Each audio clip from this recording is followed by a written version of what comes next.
In this video, we will explore about the Code of Conduct and Regulatory Compliance for Research Analysts. Imagine a building. It needs strong pillars to stand. Similarly, the profession of a research analyst stands on 8 pillars of the Code of Conduct. First is honesty and good faith. You must always be truthful. Second is diligence. You must do your homework thoroughly before writing a report. Third is managing conflict of interest to remain impartial. Fourth is a strict no to insider trading. Fifth, you must maintain confidentiality of your report until it is public. Sixth, always uphold high professional standards. Seventh is compliance with all laws. And finally, the eighth pillar places the responsibility on senior management to ensure everyone follows these rules. Now, let's look at how we manage conflicts of interest.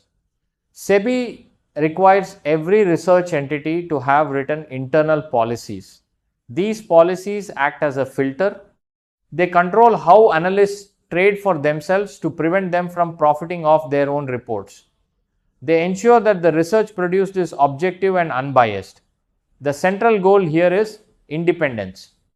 To ensure this, the regulations state that the remuneration or pay of an analyst cannot be linked to investment banking transactions.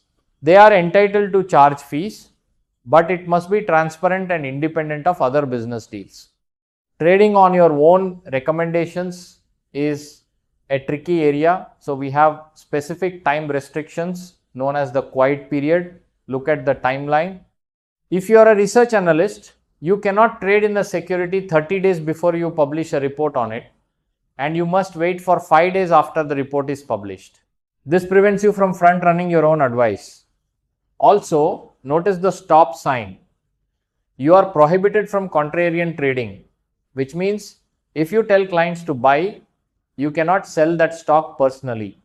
Furthermore, you cannot buy into a company's pre-IPO if you cover that sector. All your personal trades must be monitored and approved. Money can often cloud judgment. So let us talk about compensation. The regulations draw a strict red cross between an analyst's pay and investment banking deals. You cannot pay a bonus to an analyst based on how well the investment banking division is doing. To enforce this, the compensation of analysts must be reviewed and approved annually by a specific committee of the board of directors. Crucially, this committee must not have any representation from the investment banking or brokerage side. This ensures that the analyst is not pressured to write favorable reports just to help the firm win banking business. Sometimes your firm might be managing a company's public offer. In these cases, you have to stay silent for a while. If your firm is the manager for an initial public offering or IPO, you face a 40-day blackout period where you cannot publish research on that company. If it is a follow-on public offer or FPO, the silence lasts for 10 days. If your firm is an underwriter, the blackout is 25 days. And if there are lockup agreements involved, you cannot publish for 15 days before and 15 days after those agreements expire. This ensures you do not hype up a stock when your firm has a vested interest in selling it. We often talk about a Chinese wall in finance. This wall separates research analysts from investment bankers. As an analyst, you can engage in investor education and brief the sales team on your views. However, look at the red prohibitions on the right. You cannot help solicit investment banking business. You cannot be part of sales pitches or road shows. You are strictly forbidden from communicating with clients if investment bankers are in the room.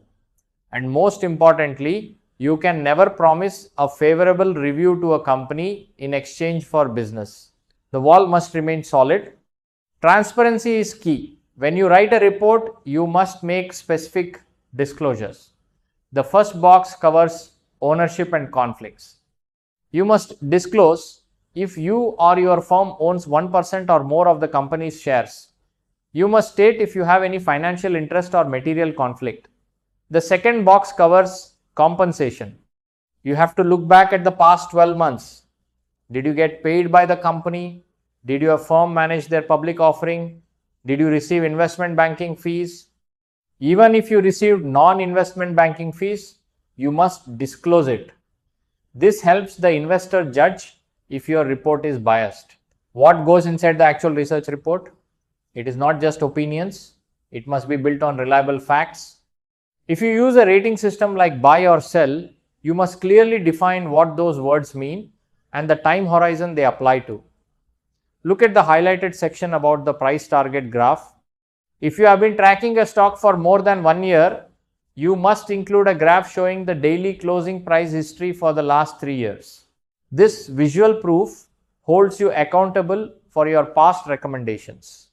Finally, every claim you make must be corroborated by data and analysis. Analysts often appear on TV or in the news. This brings us to public media regulations. If you appear on a business channel, you must disclose your registration status and any financial interest you have in the stock you are discussing. This applies even if you are speaking in a personal capacity. Regarding distribution, the rule is simple: no selective distribution. You cannot whisper your report to a favorite client or your internal trading desk before sending it to everyone else. If you distribute a third-party report, you must check it for misleading information and disclose any conflicts of interest related to that third party. Proxy advisors are a special type of analyst who advise shareholders on how to vote. They have additional layers of compliance. They must review their voting policies annually. A unique rule for them is simultaneous sharing. They must share their report with the client and the company at the same time. If there are factual errors, they must alert clients within 24 hours. If they need to revise their report materially, they must communicate that within 72 hours. This ensures that shareholders have accurate information before they cast their vote. As we zoom out, there are some general responsibilities for the research entity. In the age of technology, if you use artificial intelligence to generate reports, remember that you are solely responsible for data security and integrity. You cannot blame the bot. You must maintain an arm's length relationship between research and other activities. Also, every employee engaged in research must be certified, typically with NISM Regulation 7. And finally, you must ensure full compliance with the investor charter to protect client rights. Auditors love paper trails. So let us look at maintenance of records. You are required to keep records for a minimum of 5 years. This includes signed research reports, the rationale behind your recommendations, and records of your public appearances. You must also maintain KYC records of clients and a log of all communications, including emails and call recordings. This is not optional. You must also conduct an annual compliance audit to ensure your filing cabinet, whether physical or digital, is in perfect order. Even with the best systems, things can go wrong. That's why we have a dispute resolution mechanism. Every firm must appoint a compliance officer or an independent professional to oversee the rules.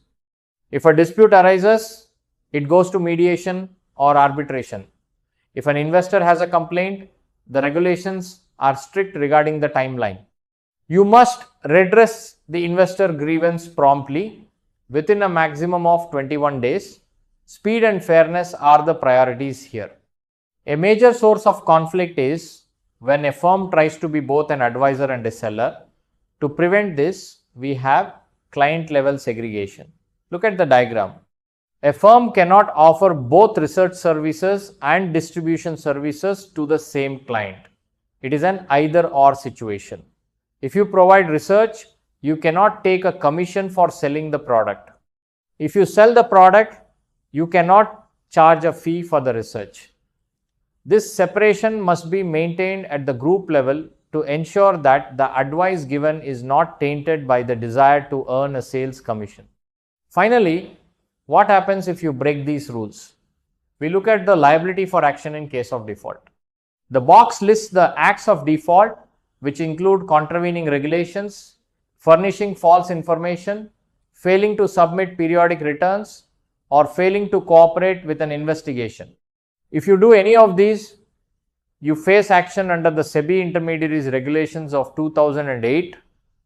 This could mean fines, suspension, or being barred from the market. Compliance is not just a checklist, it is the law.